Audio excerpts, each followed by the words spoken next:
যোৱা 5টা বছৰত অসমৰ মই এনে এজন মুখ্যমন্ত্ৰী হম যি 212তকৈও বেছি বিটিসি অঞ্চলত যোৱাৰ মোৰ সৌভাগ্য হৈছে।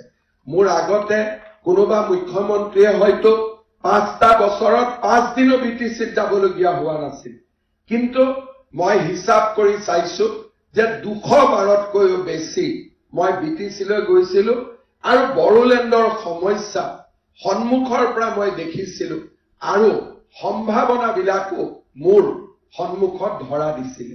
বড়োলেণ্ডৰ বৃহত্তৰ জাতি হিচাপে বড়ো আৰু আন 26টা জনগোষ্ঠীৰ মাজত যেতিয়া হ্যাপিনেস ইনডেক্স বাঢ়িব তেতিয়া মই নিশ্চিতভাৱে ক'ব পাৰো সমগ্ৰ অসমৰ ভিতৰতে বড়োলেণ্ড এটা অৰ্থনৈতিক শক্তি হিচাপে ই প্ৰতিগণিত হ'ব আৰু বড়োলেণ্ডে ৰাজ্যৰ আটাইতকৈ অৰ্থনৈতিকভাৱে শক্তিশালী অঞ্চল হিচাপে পৰিগণিত হ'ব।